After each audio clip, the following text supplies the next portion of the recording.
Seja muito bem-vindo a esse vídeo e hoje está cheio de notícia nessa terça-feira. A gente tem notícia sobre Bolsonaro, Pablo Marçal, da Atena, né? Sobre uma prisão iminente que pode acontecer a qualquer momento na Venezuela, sobre uma prisão que aconteceu aqui no Brasil e muito mais. Então já vem comigo aqui, a gente já começa com a primeira notícia do dia, né? Então, a estratégia do Pablo Marçal, né? Sobre a sua presença no 7 de setembro com Bolsonaro. Vocês já devem saber, né, pessoal, que no dia 7 de setembro, né, vai haver uma manifestação em todo o Brasil, né, pelo impeachment do Alexandre de Moraes, né, ministro do STF, certo? E o Bolsonaro vai estar na Avenida Paulista, não só ele, mas também o candidato à prefeitura de São Paulo, aí, Ricardo Nunes, né? Então, o Bolsonaro, ele está apoiando o Ricardo Nunes, né? Só que o que acontece? O Pablo Marçal se diz ser o único candidato de direita real, tá? Então, vamos dar uma lida aqui na matéria, o que diz, né? Quem pergunta ao candidato aí, Pablo Marçal, se ele comparecerá ou não no 7 de setembro, né, com o Jair Bolsonaro, na Avenida Paulista, o que ele diz é segredo. Ou seja, o Marçal, ele tem o dom do marketing, ele já sabe, né, criar essas antecipações aí na cabeça das pessoas, né? Procurado aí pela coluna do jornal o Globo, o empresário e influencer seguiu a mesma linha e disse que o Brasil terá uma surpresa. Já em conversas reservadas, né, o Marçal afirma aí que o mistério tem por trás a estratégia de criar pressão, ou seja, criar aí um efeito psicológico na cabeça do Ricardo Nunes, muito provavelmente, e das pessoas que estão indo na Paulista, né? Se vai ter ou não ele em cima do caminhão lá também de som. Aliados de Marçal relataram à coluna que a tendência do candidato seria de ir ao ato e subir no carro de som aí juntamente com o Bolsonaro. Afirmam ainda que ele pretende usar o evento para fazer o corpo a corpo com os eleitores. Imagina a quantidade de pessoas aí, né, que vai ter lá na Paulista, milhares, talvez mais de 1 milhão de pessoas na Paulista, tá?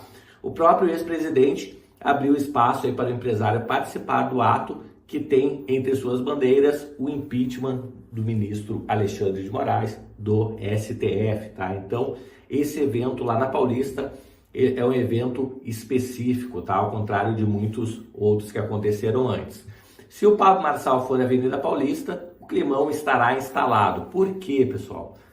No mesmo carro de som vai estar o prefeito Ricardo Nunes, Bolsonaro, Tarcísio de Freitas, o governador atual, e o Pablo Marçal, né? Só que o Ricardo Nunes e o Pablo Marçal estão concorrendo pela prefeitura de São Paulo e, em teoria, o Bolsonaro está apoiando o Ricardo Nunes, mas já está, como diz aqui a matéria, né, já está com o pezinho também na candidatura do Pablo Marçal, tá? Então, a gente só vai saber exatamente isso no dia 7 de setembro, tá? Até lá a gente vai trazendo notícias aqui no canal. E por falar nisso, se não inscreveu ainda, já se inscreve aqui rapidinho aí, habilita o sininho de notificações para ficar por dentro de todas as notícias, certo?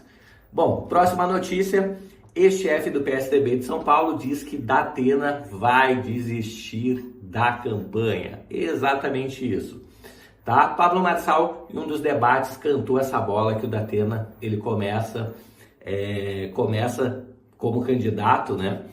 Mas nunca chega até o final, né? Então já não é a primeira vez que ele tenta a prefeitura de São Paulo e desiste no meio do caminho, tá? Então, aparentemente aqui, pelo que diz a notícia, seria por motivo de saúde, tá? O ex-presidente aqui do PSDB, né, publicou há pouco nas redes sociais que o José Luiz da Atena deve então desistir da campanha na capital, né, alegando problemas de saúde, tá? Então o Datena, ele cancelou uma agenda aí de campanha, né, para realizar alguns exames médicos no Hospital Sírio-Libanês, certo? E o vídeo divulgado aí por Alfredo diz que a decisão do apresentador irá ocorrer ainda essa semana, ou seja, ainda não é oficial, tá? Não foi oficializada ainda, mas muito provavelmente é isso que vai acontecer, tá?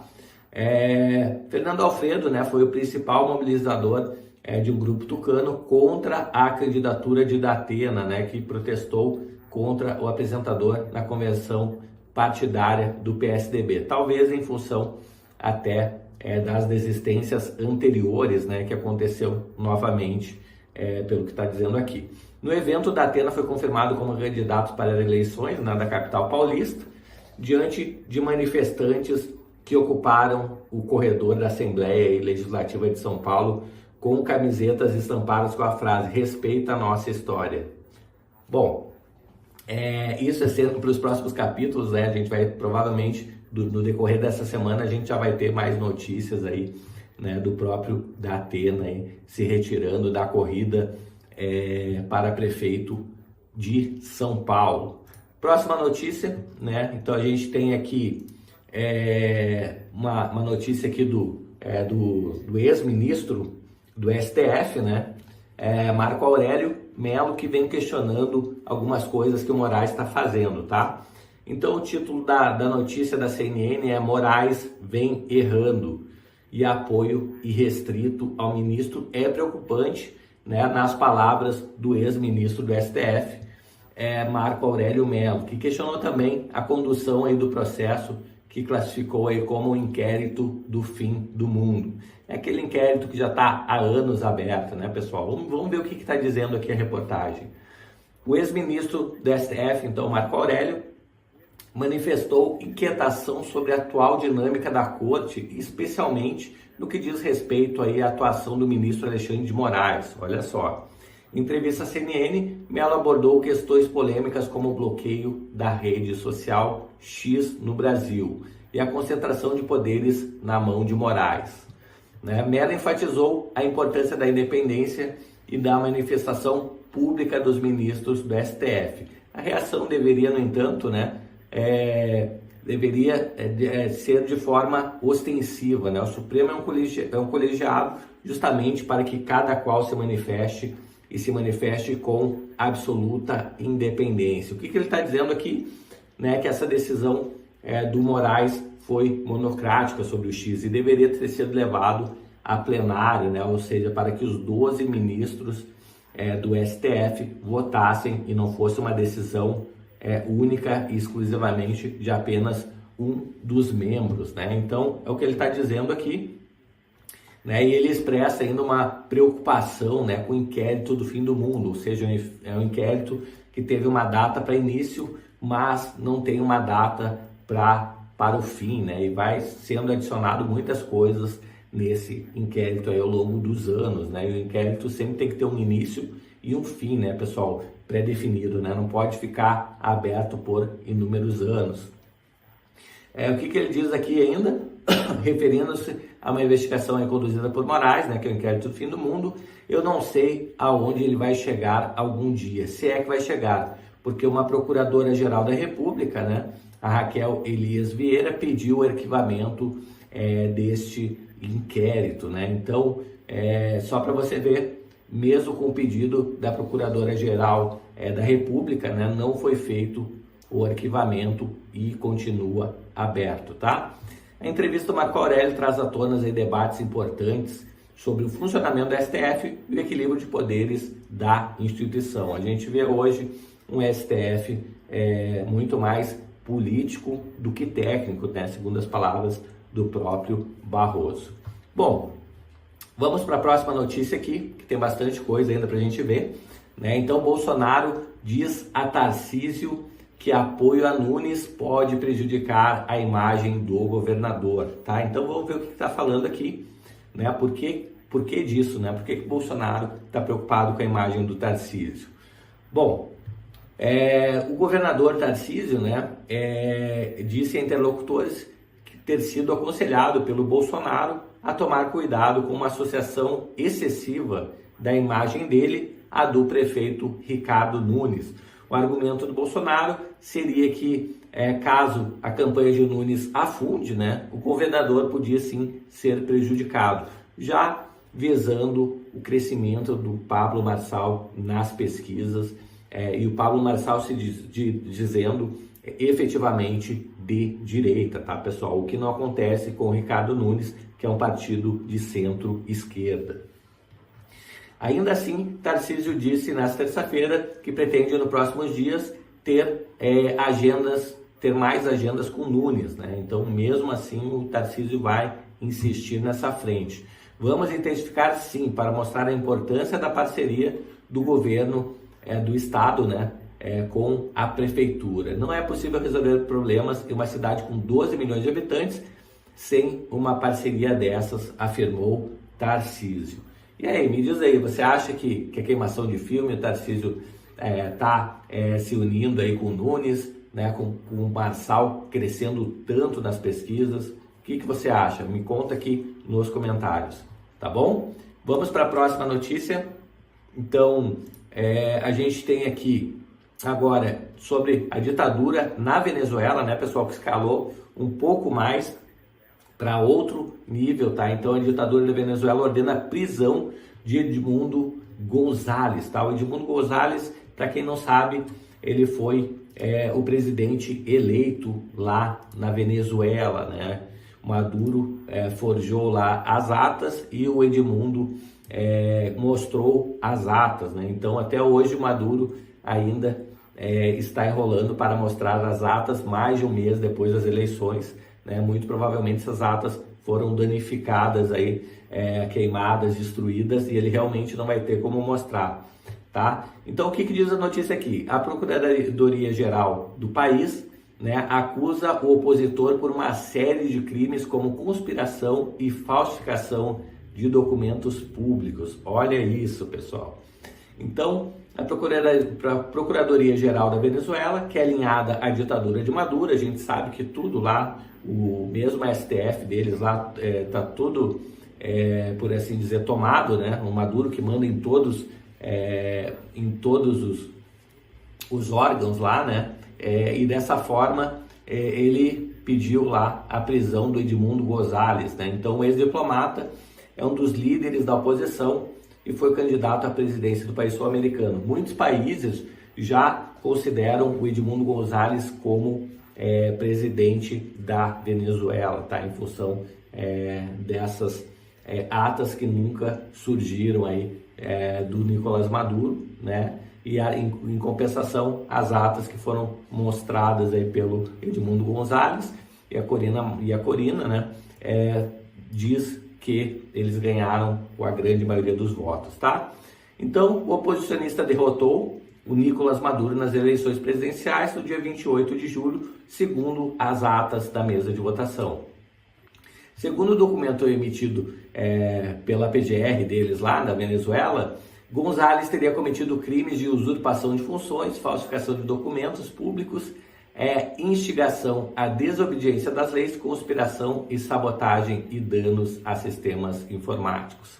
Dá uma olhada, pessoal, como o sistema comunista lá, né, ditatorial do Maduro faz com que apareçam aí provas aí forjadas contra o Edmundo González, que ele seria até um conspirador contra o sistema, né? O Ministério Público da Venezuela atribui esses crimes a González porque o resultado na Venezuela, né, pertence à coligação oposicionista da Plataforma Democrática Unitária, né? Publicou algumas atas aí das eleições que mostrava a derrota de Maduro com ampla margem, tá? O que aconteceu na Venezuela, né? À medida que foi encerrando as votações, tá? Os fiscais de mesa, por assim dizer, da oposição, do Edmundo González, começou a tirar fotos das atas que ficavam nas portas lá de cada uma das sessões, e depois eles consolidaram mais de 70%, se não me engano foi 80% das atas, tá? E nesses 80% aí das atas, o Edmundo ganhava aí com mais de 2/3 dos votos, tá? Matematicamente seria impossível do Maduro ganhar essa eleição, certo? Bom, vamos para a próxima notícia aqui. Então, falando um pouquinho aqui do G1, né? Então, perderam a noção da realidade, diz líder da oposição após pedido de prisão contra Edmundo González, tá? Então, Maria Corina Machado, pessoal, para quem não sabe, tá? Ela, na verdade, ia ser a futura presidente da Venezuela, tá? O Maduro não deixou que ela concorresse, inventou um monte de historinha e tirou ela da corrida presidencial, certo? E aí conseguiram colocar no lugar dela o Edmundo, tá? Que já é uma pessoa até de mais idade e tudo.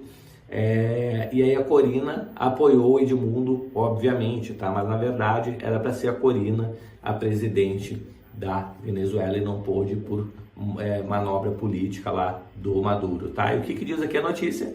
A líder da oposição, Maria Corina, criticou o pedido de prisão contra o Edmundo Gonzalez, dizendo que o Maduro perdeu toda a noção da realidade, tá? A justiça acatou o pedido do MP e emitiu um mandato de prisão. Então tá bem complicada a situação na Venezuela. Vamos ver como se desenrola aí, né, as cenas dos próximos capítulos. Eu imagino que ele esteja escondido num lugar seguro, o Edmundo e a Maria Corina, né? E por fim aqui a gente tem uma última notícia. Prefeito de Criciúma, Santa Catarina, é preso em operação do Ministério Público no estado, né? Então vamos ver aqui o que fala aqui a foto dele. Vamos ver aqui o que fala essa notícia. Então, numa operação que investiga crimes na concessão de serviços funerários em Criciúma, resultou na prisão preventiva de 10 pessoas, né? E entre as pessoas, detido o prefeito Clésio Salvado aí, do PSD, tá? A administração municipal informou que está reunida para elaborar um posicionamento oficial. Prisões também ocorreram em Jaraguá do Sul, São José e também Florianópolis, tá? Então, segundo o Grupo de Atuação Especial de Repressão a Crime, o Ministério Público de Santa Catarina, né? Os envolvidos foram denunciados por organização criminosa, fraude, licitatórias, corrupção e outros crimes. Uma pena que ainda tenha esse tipo de coisa ainda acontecendo no nosso Brasil, ok? Se você chegou até aqui, me ajuda aí se inscrevendo no canal, habilitando o sininho. Eu falo diariamente aqui nesse canal sobre finanças, investimentos e as notícias aí que abalam os mercados. Vou deixar um link aqui na descrição para você participar também no nosso grupo de WhatsApp, o nosso grupo de Telegram, ok? Vou ficando por aqui, um grande abraço e a gente se vê num próximo vídeo. Até mais, tchau, tchau!